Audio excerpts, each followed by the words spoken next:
kami dari segala bencana alam. Bahkan Tuhan yang membela kami dari segala rancangan-rancangan kecelakaan. Kami percaya Tuhan, itu semua hanya karena kasih dan karunia-Mu. Dengan apa kami dapat membalas segala kebaikan-Mu ya Tuhan?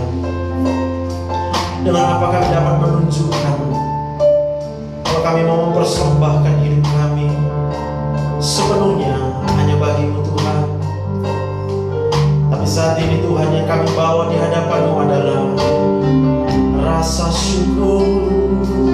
Terima kasih Tuhan, kami bersyukur.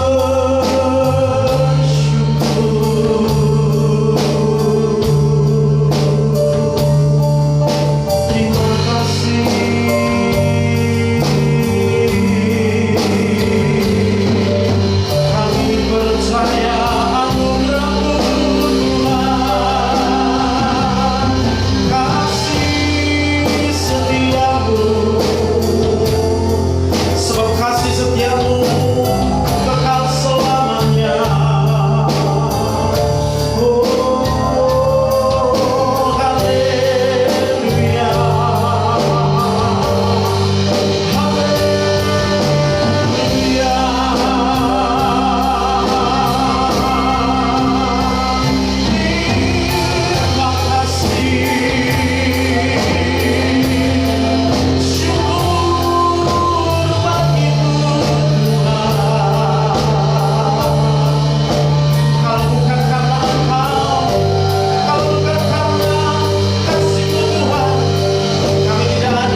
Berbicara bagi kami Tuhan, kiranya Engkau berkenan memberikan penuntun atas kami, nyatakan isi hati-Mu di tempat ini Tuhan. Sebab kami percaya pribadi Roh Kudus yang akan menuntun kami, Roh Kudus yang akan mengubahkan segenap hati pikiran kami, sehingga kami dapat melakukan segala hal yang menyenangkan buat Tuhan. Kami dapat melakukan kehendak-Mu bukan karena kekuatan kami, tapi hanya oleh kekuatan Roh Kudus. Urapi hamba-Mu Tuhan, untuk boleh menyampaikan apa yang menjadi isi hati Tuhan dengan kata-kata yang sederhana, bahasa yang mudah dimengerti. Terima kasih Bapa yang baik berbicara bagi setiap kami, sebab kami siap untuk mendengarkan Engkau berbicara di dalam nama Tuhan Yesus. Mari semua kita yang diberkati Tuhan bersama-sama katakan amin. Berikan tepuk tangan yang berkabut iman. Haleluya. Mari silakan dulu Bapak yang dikasihi Tuhan. Nah, shalom, selamat hari Minggu. Apa kabarnya Bapak Ibu? Luar biasa, puji Tuhan. Sebab kalau bukan karena Tuhan, kita tidak mungkin ada di tempat ini. Perkenalkan, nama saya Dr. Joseph Sibarani. Saya melayani sehari-hari sebagai dokter, dan saya bersyukur kalau hari ini boleh bersama-sama dengan kita di tempat ini untuk sama-sama merenungkan betapa baiknya Tuhan, betapa luar biasanya Tuhan dalam kehidupan kita. Yang percaya boleh kita sekali lagi berikan tepuk tangan buat Tuhan kita. Haleluya, haleluya. Nah, saya akan berbicara buat kita tentang pekerjaan yang baik, ya. Jadi, apakah dalam kehidupan kita sehari-hari kita menghasilkan buah yang baik? Kalau secara akal manusia, kita sama-sama pasti mengalami masalah demi masalah, persoalan demi persoalan. Ada banyak tekanan-tekanan yang akan kita hadapi. Bahkan tekanan itu bukan hanya dari luar rumah kita, di dalam rumah tangga sekalipun, antara suami dan istri, itu tidak mungkin 100% bisa terhindar dari tekanan. Suami bisa kecewa terhadap istri, sebaliknya istri juga bisa kecewa terhadap suaminya. Demikian juga anak-anak dengan orang tua dengan anak-anak. Jadi apa hal-hal yang membuat kita membuat kita merasa tidak enak setiap hari? Itulah sebenarnya yang menjadi penghambat buat kita untuk melakukan pekerjaan yang baik. Sampai situ berapa banyak yang mengerti? Saya katakan amin.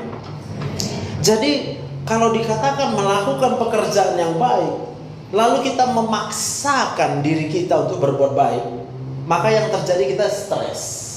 Kita malah tambah kecewa. Sebab kalau kita memaksakan perbuatan yang baik, maka biasanya kita akan mengharapkan orang lain juga berbuat baik sama kita. Kalau saya sebagai suami, lalu saya berbuat baik, memaksakan perbuatan baik kepada istri, pasti saya akan berharap, ya maunya istriku baik juga lah. Saya berbuat baik dengan anak-anak, pasti saya berharap, ya anakku maunya jadi baik juga lah. Padahal kalau itu yang kita kerjakan, pasti kita akan kecewa. Itu sebabnya melakukan pekerjaan yang baik ini tidak boleh didasarkan oleh karena paksaan.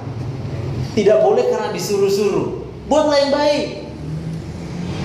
Kau buatlah yang baik, kau buatlah yang baik. Tidak bisa.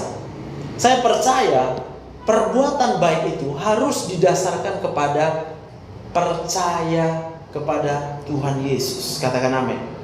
Orang yang percayanya kepada Tuhan Yesus bahwa Dia adalah Tuhan dan Juru Selamat, pasti otomatis berbuat baik. Kita nggak perlu disuruh-suruh, kita nggak perlu dipaksa-paksa, otomatis kita berbuat baik. Katakan amin. Kuncinya percaya. Nah, itu yang mau kita pelajari. Boleh tampilkan slide saya, ya.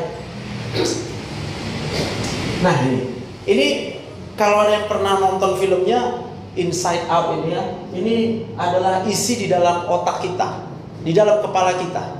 Jadi di dalam kepala kita itu akan terus berkecamuk segala macam pemikiran, ya.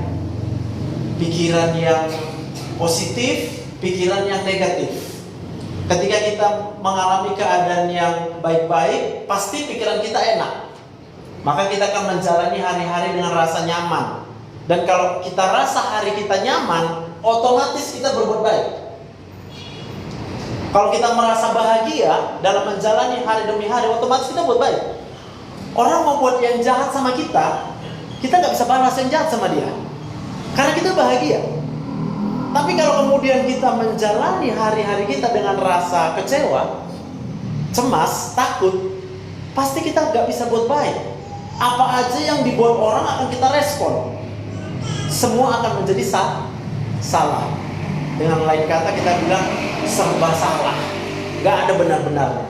Nah, jadi ini adalah gambaran perasaan-perasaan kita. Ada perasaan marah, perasaan jijik, perasaan kesal, perasaan takut, perasaan malas. Itu adalah yang memang sudah ada di dalam otak manusia. Maka coba tanya diri sendiri saat ini juga, perasaan mana yang paling sering mengendalikan kita dalam keseharian? Apakah sebagai papa, sebagai mama, sebagai anak-anak, sebagai murid, sebagai mahasiswa, sebagai apapun fungsi kita di dalam hidup ini? Mana yang menggerakkan kehidupan kita? Mana yang kita rasakan di dalam kepala kita? Kalau yang kita katakan adalah kita sering merasa bahagia dari dalam ini, pasti perbuatan kita menghasilkan pekerjaan yang baik. Katakan amin. Maka ada satu gambar di sini, dan kita tahu itu siapa. Itu adalah gambaran daripada Tuhan Yesus. Kalau Tuhan Yesus ada di kepala kita setiap detik, pasti pekerjaan kita akan sama seperti apa yang dikerjakan Tuhan Yesus selama dia di dunia. Katakan amin. Selama di dunia Tuhan Yesus menyembuhkan orang sakit. Maka kalau kita ada dalam kepala kita ada Tuhan Yesus setiap detik, maka apa yang kita kerjakan akan menyembuhkan orang lain. Saya mau katakan begini, saya kuliah di kedokteran 12 tahun, tapi tidak ada obat yang bisa menyembuhkan. Obat yang ada hanya untuk nolong. Kalau sakit kepala, kita kasih obat penghilang sakit kepala. Setuju ya? Tapi tahukah kita, pada kenyataannya, kenapa orang sakit kepala? Yang pertama, karena kurang duit. Maka ketika dia datang berobat sama kita, dokter, kepalaku sakit kali. Ya, oke, minum obatnya. Lalu dia minum obatnya dan dia rasain hilang sakit kepalanya. Benar ya? Tapi obat itu kan hanya bekerja berapa jam? Paling lama 8 jam. Maka selama 8 jam setelah dia minum obat, hilang sakit kepalanya. Dia rasa seperti udah aman dunia ini. Dia lupa uangnya masih belum ada. Lalu kemudian setelah lewat masa kerja obat 8 jam, uangku nggak ada rupanya.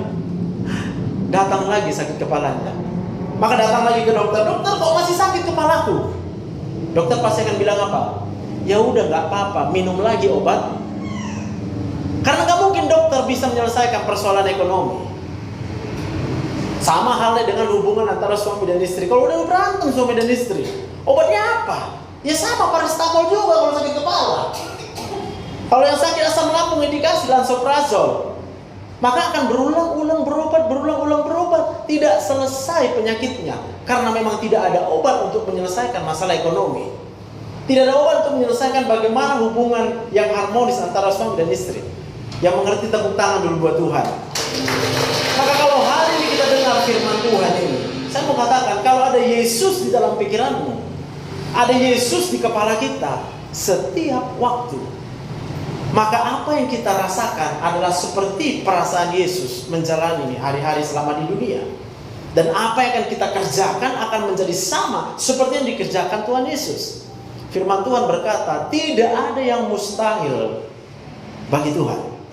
Tidak ada yang mustahil bagi orang percaya. Bisa katakan amin?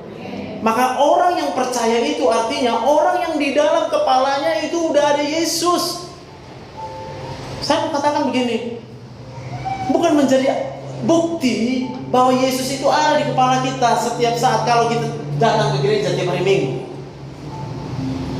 Tuhan nggak pernah marah. Kalau kita datang ke gereja, nggak ada Yesus di kepala kita, Tuhan nggak marah. Dia tetap kasih masuk. Ya udah masuklah. Syukur-syukur nanti ada Yesus di kepalanya pulang dari gereja.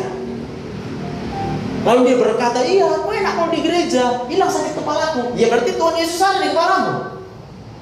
Tapi kalau udah pulang gereja, udahlah, sakit lagi kepalaku. Berarti pulang dari gereja, Tuhan Yesusnya tinggal di gereja, nggak ikut dia ke rumah. Sampai bisa ngerti ya, katakan amin. Lalu pertanyaan besarnya adalah, bagaimana supaya Tuhan Yesus itu ada senantiasa di dalam kepala kita, supaya apa yang kita rasakan hari demi hari sama seperti perasaan Yesus, supaya apa yang kita pikirkan hari demi hari sama seperti pikiran Kristus.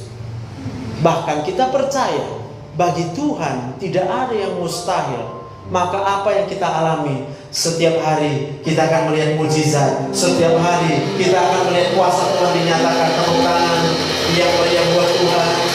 Bagi Tuhan tak ada yang mustahil. Bagi Tuhan tak ada yang tak mungkin.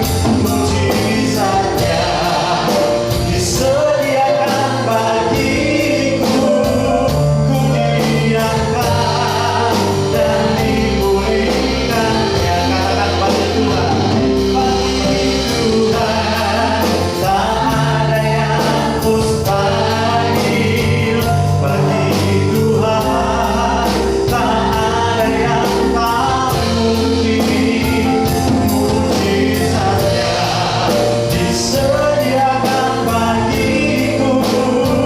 Ku diangkat dan dipulihkannya. Bisa katakan amin?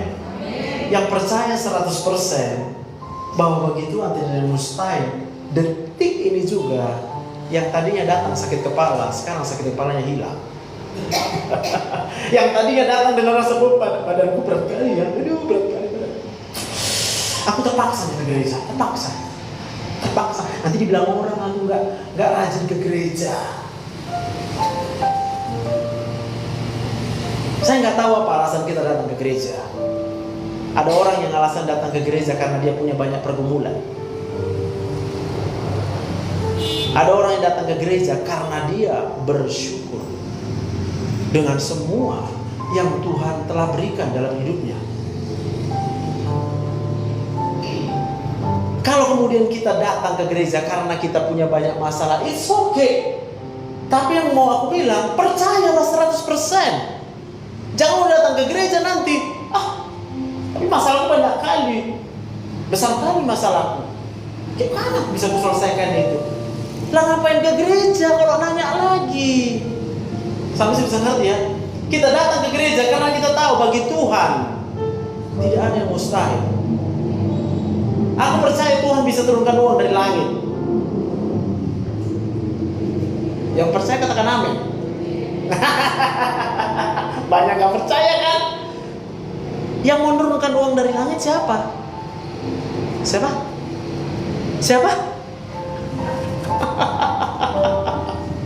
Bukan aku. Sebagian mungkin akan menatap kepada aku dan berkata, mana mungkin turun uang dari langit? Karena menatap diriku. Jangan lihat aku. Yang aku bilang Tuhan bisa turunkan uang dari langit. Bukan Dr. Joseph. Tuhan bisa selesaikan masalah dalam rumah tanggamu. Bukan dokter. Dokter boleh berkata penyakitnya gak bisa sembuh. Dokter boleh berkata minumlah obat seumur hidup.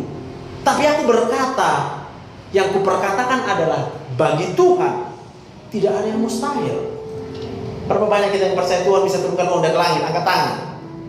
Kan? Masih ada yang ragu kan? Udah jangan malu-malu Pak. Kalau saat ini juga kita berkata, aku percaya Tuhan bisa turunkan uang dari langit, sakit kepala Bapak hilang. Kalau sakit kepala Bapak hilang, besok Bapak bekerja dengan sepenuh hati. Yang jualan akan berjualan dengan penuh sukacita. Sehingga semua yang datang, shalom, shalom. Orang bingung, iya kan? Kok enak kali belanja di tempat toko Bapak itu. Belum lagi ku beli, udah puas rasaku. Besok-besok dia bilang sama teman yang lain, kau datang sana ke tokonya. Ajaib kali tokonya. Kenapa? Aku beli sayur, tapi kepala aku sembuh. Hilang sakit kepala aku beli sayur di tempat bapak itu. Daripada kita beli sayur di tempat yang lain, memang lebih murah, tapi sakit kepala nggak hilang. Bilang kiri kanannya, bagi Tuhan tidak ada yang mustahil. Bilang lagi kiri kanannya, Tuhan bisa turunkan uang dari langit.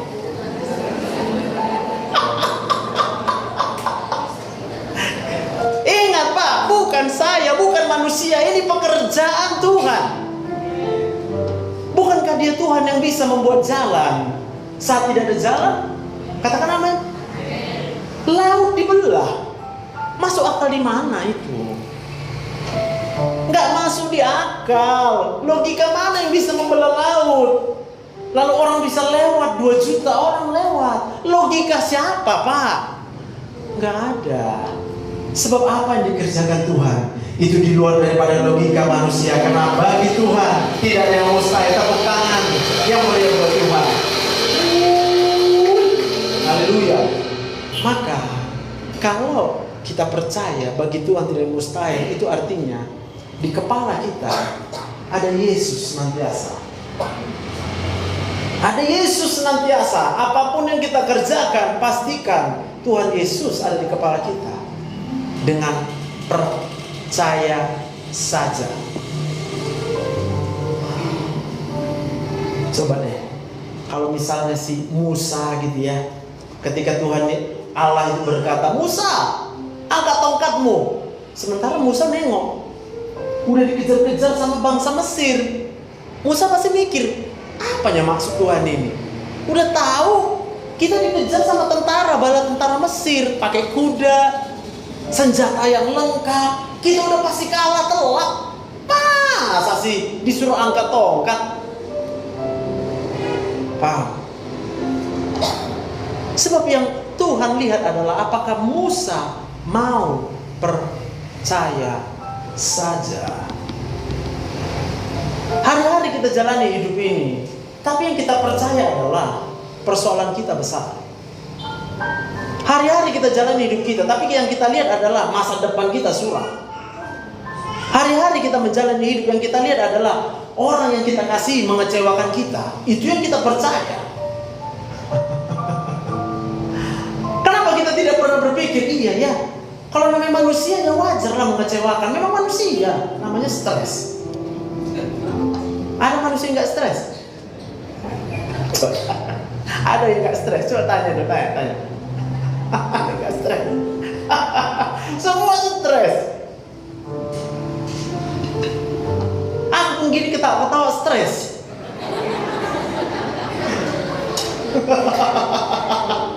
Sebagian menatap dan berkata, mana mungkin ada masalah Dr. Joseph itu. Kayak nggak ada masalah, iya Pak.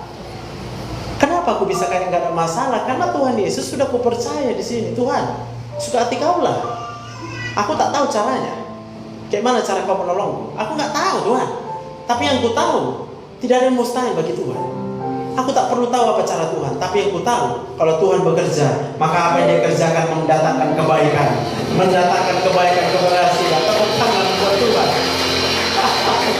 Jadi kalau kita sedang dikecewakan hari ini, bersyukurlah. Bilang terima kasih Tuhan, aku tahu kau tetap bekerja. Jangan lawan orang yang menyakitimu. Jangan lawan. Tenang-tenang aja di situ. Doakan dia, berkati dia. Karena kita percaya, selama kita hidup di dalam perlindungan Tuhan, tidak ada musuh yang bisa mendekat kita. Tidak ada musuh yang bisa mengalahkan kita. Katakan amin. Haleluya. Boleh tampilkan slide berikutnya.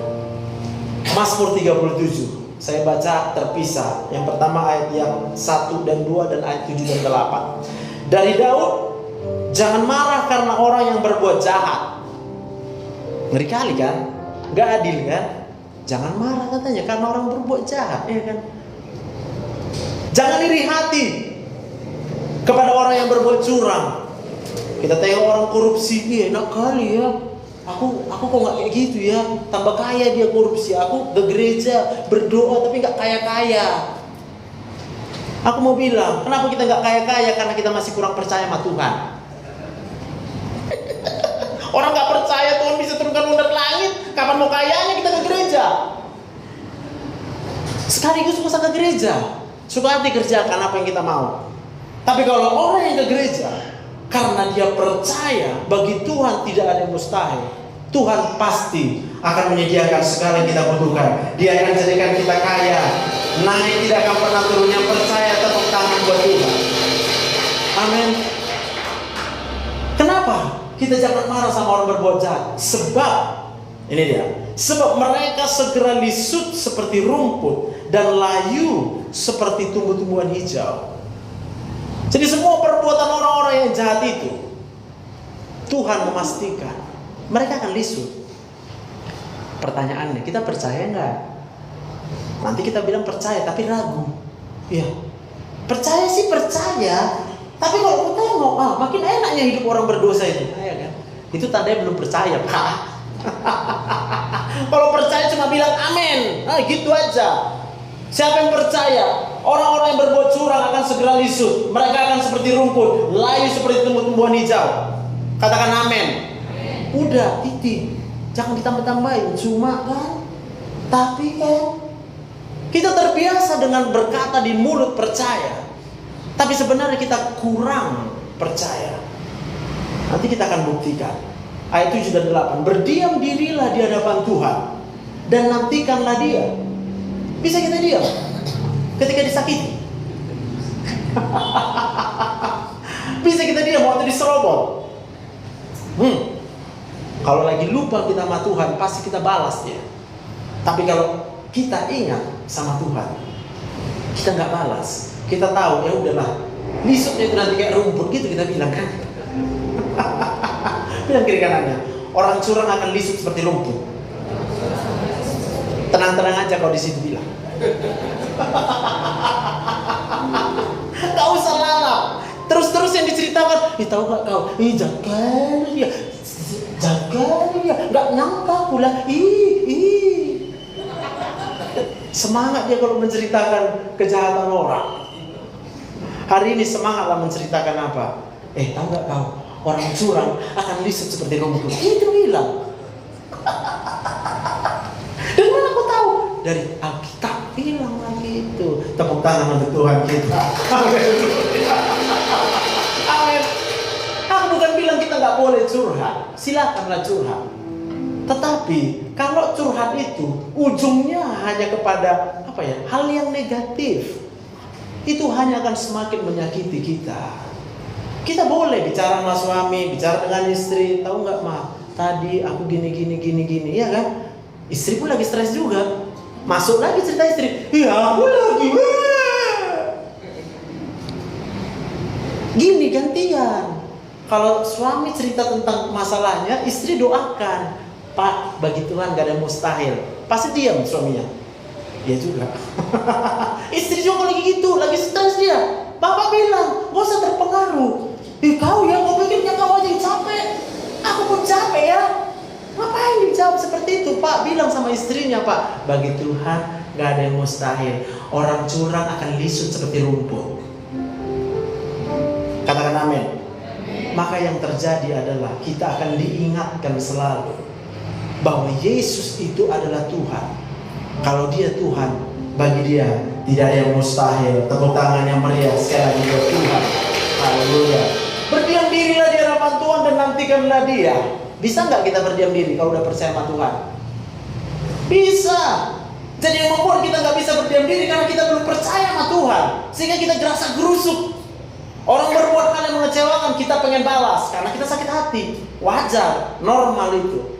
Kenapa kita sakit hati? Karena kita lupa bagi Tuhan tidak ada yang mustahil. Jangan marah karena orang yang berhasil dalam hidupnya, orang yang melakukan tipu daya. Jangan marah, ketawai aja. Tahu nggak kau, dia berhasil sukses ya, puji Tuhan. Bilang aja sama dia gitu. Kok usah dipanjang-panjangin. Ini enggak dibawa sampai ke rumah sakit kepala, ya kan?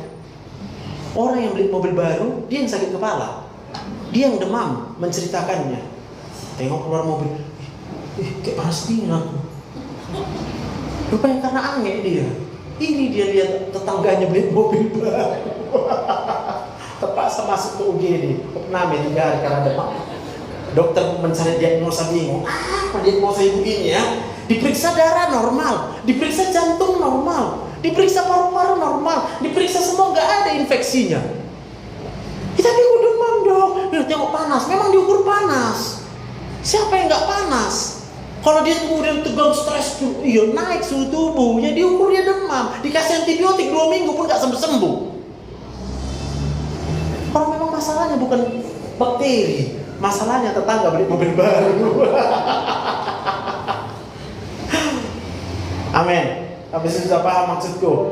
Udah nggak usah iri hati dengan orang yang berbuat curang, biari aja. Tugas kita apa? Doakan dia. Supaya apa? Supaya sadar dia. Dengan apa dia sadar? Pak, orang pasti beli mobil baru karena pengen merasa bahagia, benar?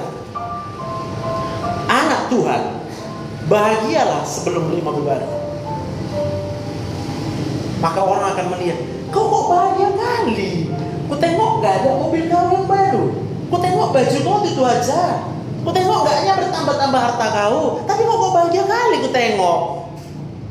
Baru kita bisa bilang, aku bahagia karena aku percaya bagi Tuhan tidak ada yang mustahil. Tepuk tangan buat Tuhan. Amin. Baru kita jadi berkat. Maka orang sekeliling kita akan nyesal beli mobil baru. Iya ya. Untuk apa kian ku beli mobil baru ya?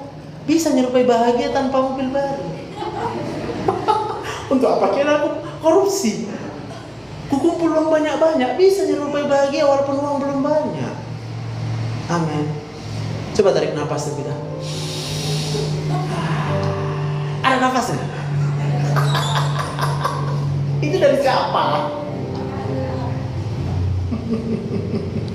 Itulah mujizat Tuhan. Setiap hari dikerjakan Tuhan, tapi hanya disadari oleh orang yang percaya. Kalau dia nggak percaya ada Tuhan, kalau dia nggak percaya mujizat Tuhan, dia akan bernapas dengan biasa-biasa saja. Kayak beginilah hidupku, putus asa tiap hari, nggak ada rasa bahagia. Iya memang masalahmu besar. Siapa bilang masalahmu kecil? Paling besar masalahnya, nggak apa-apa. Aku cuma bisa berkata bagi Tuhan, kalau kau percaya, mujizat terjadi dalam hidupmu. Katakan amin. Itu apa tadi?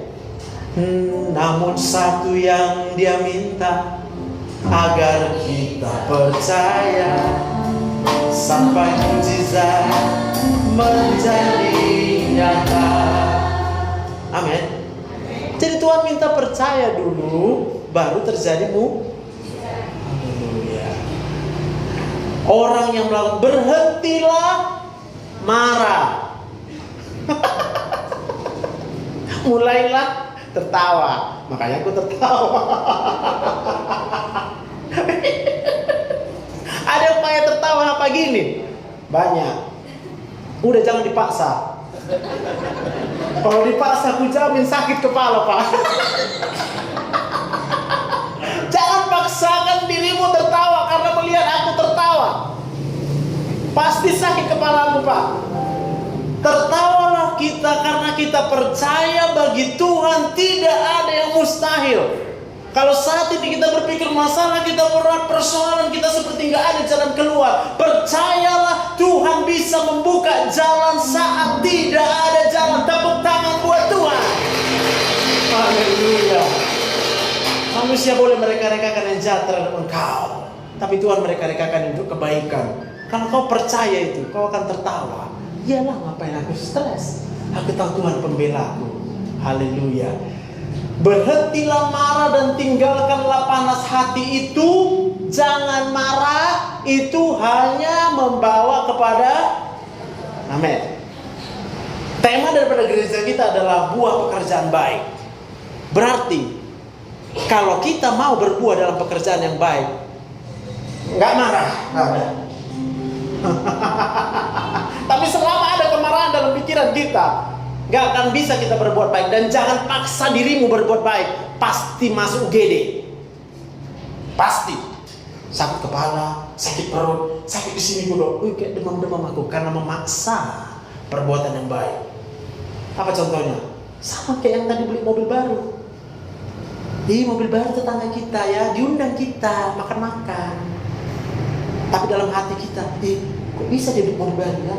Tapi harus datang kita, karena diundang makan-makan. Terus kita salam dia, aku turut senang kau mobil baru. Padahal dalam hati,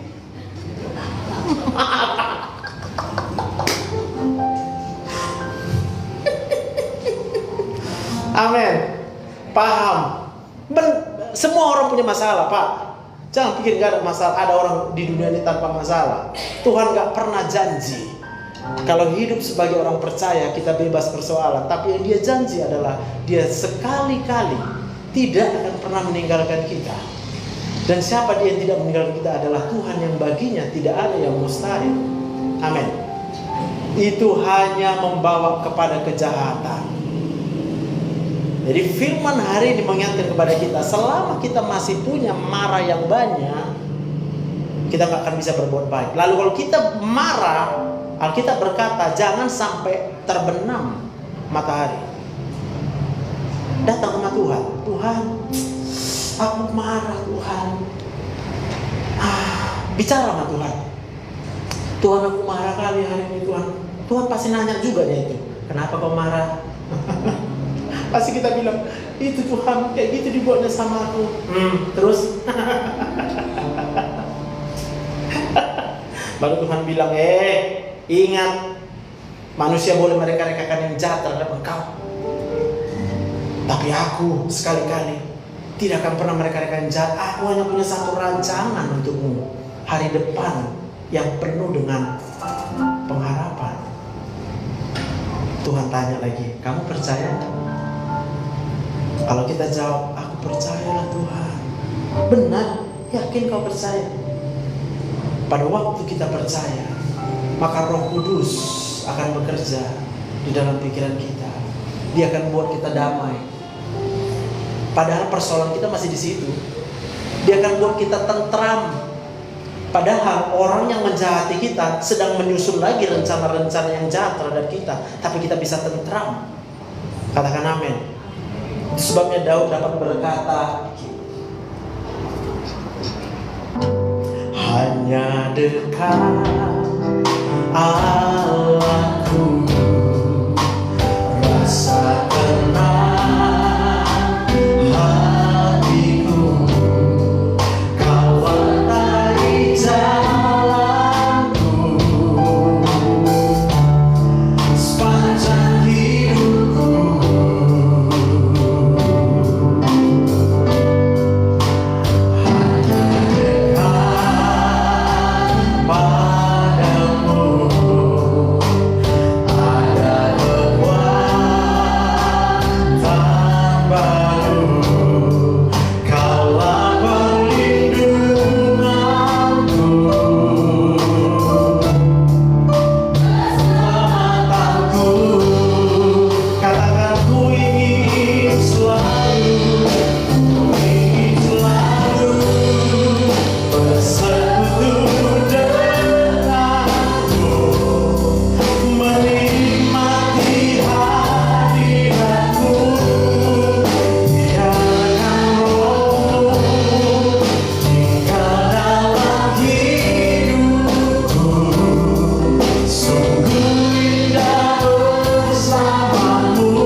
Dia percaya bagi Tuhan tidak ada yang mustahil. Dia percaya kalau dia bisa menghalau kambing domba yang cuma 2-3 ekor itu dari singa sekalipun, karena dia tahu Allah yang membuat dia bisa mengalahkan singa. Bukan dia yang mengalahkan singa, Allah yang mengalahkan singa. Kenapa Daud merasa tenang ketika dia dikejar-kejar, kemanapun dia dikejar-kejar oleh Saul? Karena dia percaya Allah adalah gunung batunya, Allah adalah tempat perlindungannya. Dan tahukah kita apa yang dikerjakan Daud selama dia dikejar-kejar? Dia kemudian tinggal di satu gua Adulam namanya. Gua di mana yang dia kumpulkan orang-orang sakit hati. Itulah yang jadi kawannya. Orang-orang banyak persoalan, orang-orang pelarian, itu yang jadi temannya. Coba kalau secara akal logika manusia, dia udah dikejar-kejar sama si Saul, dikejar oleh tentara dengan senjata yang lengkap. Mana yang dikumpulkannya menolong orang-orang susah. Dia kasih penghiburan sama mereka. Jangan susah kita, percaya kamu sama Tuhan. Jangan susah hatimu, bagi Tuhan tidak ada yang mustahil. Jangan kau takut, sini kudoakan kau. Amin. Maka yang dikerjakan oleh Daud, sekalipun dia sedang dikejar-kejar oleh masalah dan persoalan sendiri, dia tetap mengerjakan kebaikan. Itulah yang disebut dengan buah pekerjaan yang baik. Daud menyadari hidupnya itu berasal dari Tuhan. Kekuatannya berasal dari Tuhan, penghiburannya berasal dari Tuhan. Kalau hari ini kita bisa merasakan damai sejahtera, sukacita, coba sadarilah saat ini juga persoalan kita masih di situ. Tapi hari ini, detik ini juga yang percaya 100% sama Tuhan, engkau rasa damai sejahtera. Dan aku bilang sama kita, itu bukan hanya untuk momen ini. Ingatlah setiap detik dalam hidup kita ada Tuhan. Apapun yang kita jalani ada Tuhan. Tuhan tidak pernah tinggalkan kita. Jangan putus asa, jangan menyerah, jangan habis pengharapan. Sebab pengharapanmu yang ada di dalam Tuhan Yesus itu pasti tidak mengecewakanmu. Dan pada waktu kau percaya dengan ini, kau berarti beriman 100%. Kalau kau beriman 100%, tinggal tunggu. Sebab dia menjadikan segala sesuatu indah pada waktunya. Engkau akan melihat mujizat dinyatakan dalam hidupmu. Tapi kalau kita belum percaya, jangan tanya, kenapa kau belum dapat jawaban doaku? Itu tanda kau belum percaya, Pak. Kalau kita bertanya-tanya sama Tuhan, terus sampai kapan Tuhan kayak gini? Sampai kapan? Itu karena kau belum percaya. Kalau kita udah percaya 100% sama Tuhan, hati kita tenang. Ngapain kita tanya? Terserah Tuhan aja. Kayak mana cara Tuhan membela? Amin. Masa depanmu dijamin sama Tuhan. Percaya gak? Haleluya. Kau akan rajin belajar. Kalau udah percaya 100% sama Tuhan, udah pasti rajin belajar. Siapa yang anaknya malas belajar, didiklah anaknya supaya dia percaya sama Tuhan. Lalu tanya sama diri sendiri, kayak mana kita bisa mendidik anak kita percaya sama Tuhan? Awak aja belum percaya. Apa tanda belum percaya? Tukang marah. Aku bukan bilang gak boleh marah ya, bukan gak boleh marah. Marahlah kau, tapi jangan sampai terbenam matahari. Sadari, kok mesti marah? Begitu, tanya sama dia, kok marah aku ya? Apa bagi Tuhan tidak ada yang mustahil? Tapi kok marah? Begitu. Saya setiap waktu pun seperti itu. Kadang-kadang di jalan, kita marah karena diserempet jalan kita, karena kita berusaha cepat. Amin. Aku nggak tahu berapa kita mengikuti kisah pesawat yang jatuh kemarin di Brazil itu. Dicatat 58 tambah 4. Ternyata cuma 57 tambah 4 yang meninggal. Ada satu yang gak meninggal. Selamat katanya. Selamat bukan karena dia selamat dari jatuh pesawat. Tidak, ternyata karena terlambat.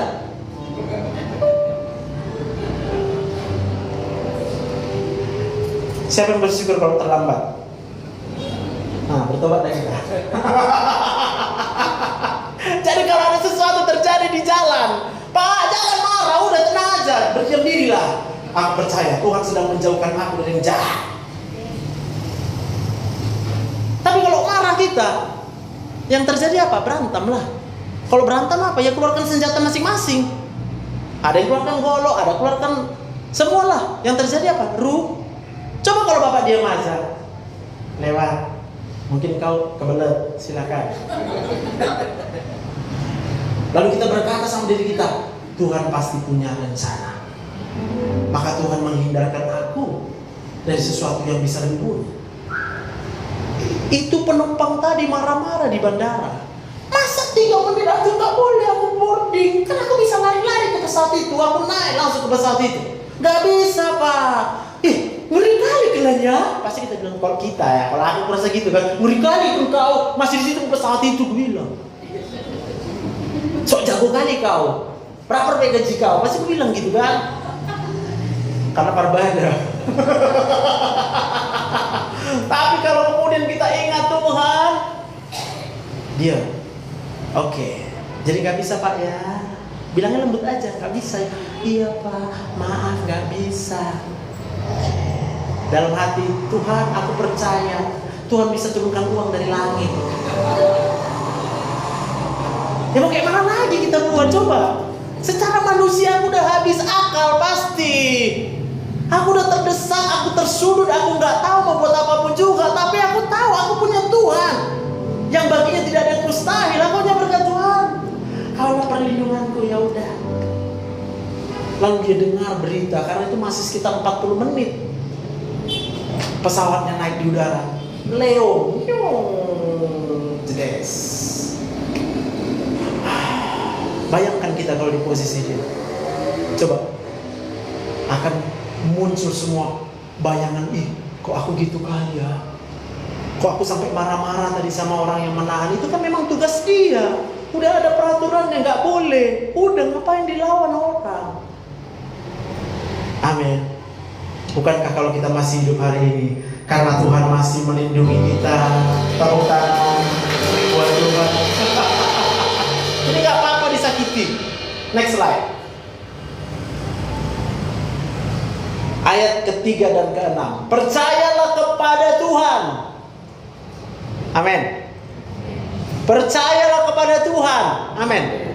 Percayalah kepada Tuhan. Amin. Tak cuma itu yang aku bilang amin aja kan payah kali Bang. Dalam hati gini, emang cukup? Emang bisa? Ya percaya dulu. Percaya aja belum, udah mau nengok mujizat. Percayalah kepada Tuhan. Amin. Wes, tepuk tangan buat Tuhan kita. Baru, dan lakukanlah ya. Yes. Jadi kalau kita mau melakukan pekerjaan yang baik, padahal kita belum percaya 100% sama Tuhan, yang kita kerjakan pasti akan menyakiti diri kita. Diamlah di negeri dan berlakulah setia, dan sama-sama baca. Maka haleluya. Kalau mau Tuhan jawab doa kita, gembira. Marah-marah nggak akan dijawab Tuhan doa. Memang Tuhan nggak langsung menghukum kita karena marah-marah aja kerja kita, enggaknya. Tuhan cuma bilang kasihan deh lu. Kalau kau bergembira karena Tuhan, apa aja yang kau minta akan kukasih, kata Tuhan. Bilang kiri kanannya sama istrinya, sayang mulai hari kita gembira-gembira aja, bilang. Bosan kita marah-marah. Suami bilang, iya taunya aku capek kali kau di rumah ngurus anak, ngurus ini, ngurus itu semua. Gak apa-apa, iyalah sabar ya.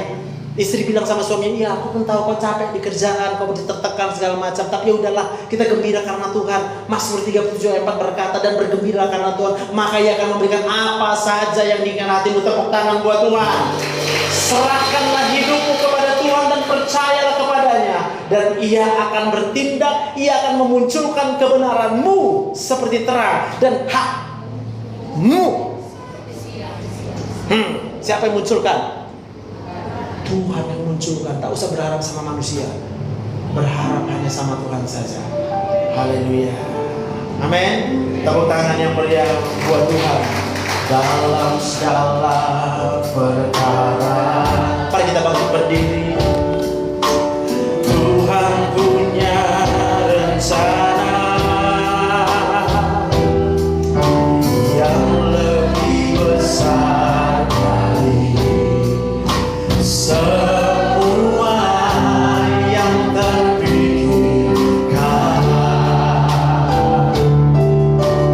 Apa yang telah Kau buat,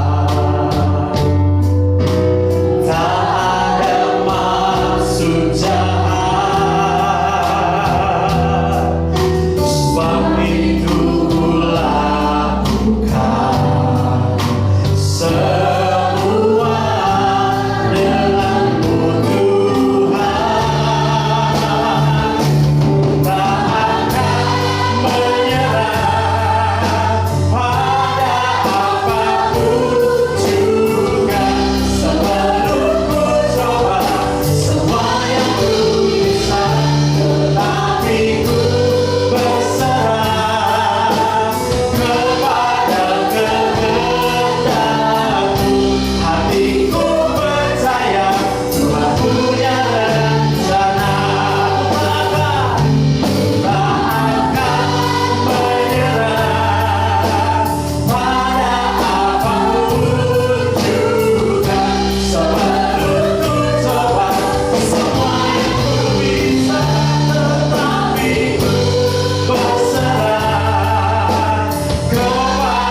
Mari angkat tanganmu kalau kau mau percaya 100% hanya sama Tuhan Yesus saat ini juga.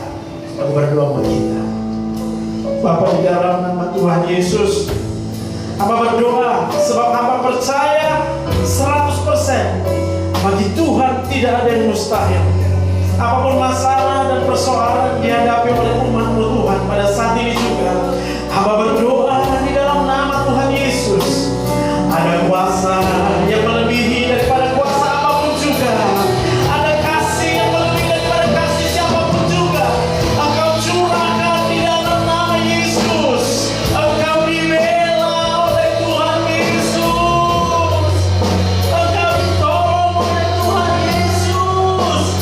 Pengharapanmu tidak akan sia-sia. Engkau akan mendapat yang baik dari Tuhan. Tuhan akan mengangkat engkau dan tidak akan membuat engkau turun. Tuhan jadikan engkau kepala dan bukan ekor. Engkau akan punya masa depan, dan masa depanmu pasti di dalam nama Tuhan Yesus. Anak-anakmu, keturunanmu, semuanya Tuhan jamin masa depan di dalam nama Yesus. Haleluya. Oh ya. Kami mengasihi-Mu Tuhan. Kami mengasihi-Mu Yesus. Kaulah segalanya. Kaulah segalanya.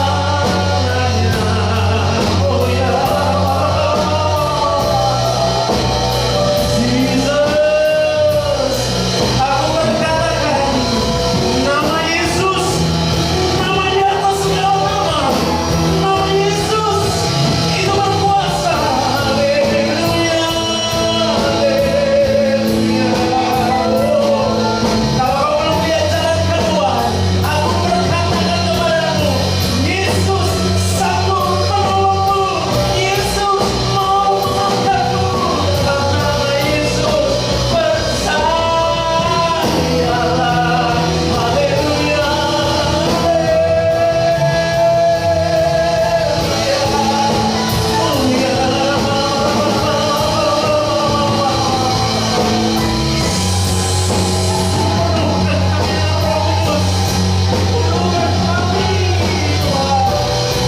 lawat kami Tuhan, Engkau menjamah kami di dalam nama Yesus.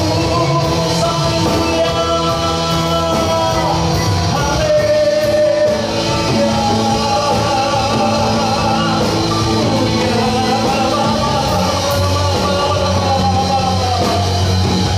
buka hatimu,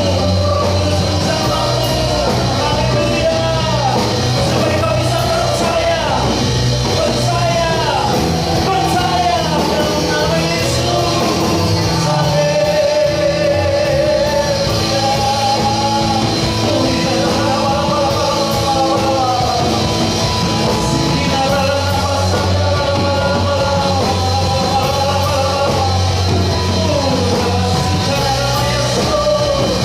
Yang sakit engkau disembuhkan, bukan oleh kuasa manusia, tetapi oleh kuasa Tuhan Yesus. Haleluya, haleluya. Percayalah,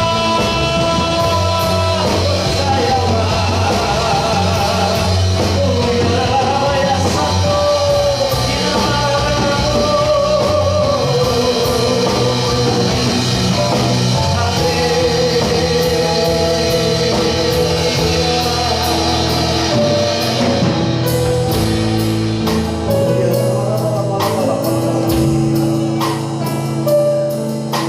nama Yesus, nama Yesus. Yesus Tuhan, Yesus Juru Selamat kami. Kami percaya, percaya. Oh, nama takaran nama Tuhan. Oh, yes.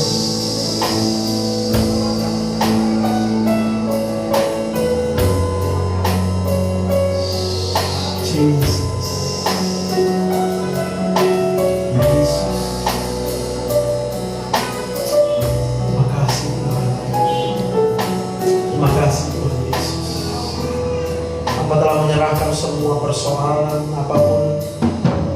bahkan segala sakit penyakit apapun, bahkan orang-orang yang saat ini sedang tertindas, diinjak-injak harga dirinya, diperlakukan tidak adil. Hamba percaya bagi Tuhan tidak ada yang mustahil.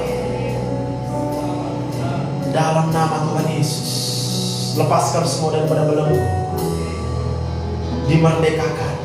Mulai hari ini kita hidup sebagai orang yang tidak ada beban apapun juga, sebab kita percaya ada Tuhan Yesus yang tidak pernah meninggalkan kita. Hiduplah sebagai orang yang bersukacita, bergembira di dalam Tuhan, karena janjinya adalah orang yang bergembira karena Tuhan, apa saja yang diinginkan oleh hatinya itu akan dijawab oleh Tuhan. Kami pegang janji Tuhan. Terima kasih Bapak yang baik. Hamba-Mu selesai berbicara pada saat ini, kami hamba percaya Roh Kudus senantiasa ada di dalam kehidupan setiap kami. Berbicara, hiburkan kami, kuatkan kami. Engkau satu-satunya tempat pertolongan kami. Terima kasih Bapak yang baik. Kalau saat ini kami akan pulang meninggalkan tempat ini, kami rindu Tuhan Kau senantiasa melepaskan berkat-Mu dalam hidup kami. Mari kekasih hati Tuhan, mari buka tangan kita. Dan saat ini pulanglah dan bawalah anugerah, damai, sejahtera yang berlimpah dari Allah Bapa di sorga, cinta kasih yang sempurna melalui anaknya Tuhan kita Yesus Kristus, serta persekutuan yang manis dengan Roh Kudus, itulah yang menyertai kamu sekalian mulai pagi ini, besok bahkan sampai selamanya. Tuhan Yesus datang untuk kedua kalinya. Yang percaya diberkati Tuhan, sama-sama katakan amin.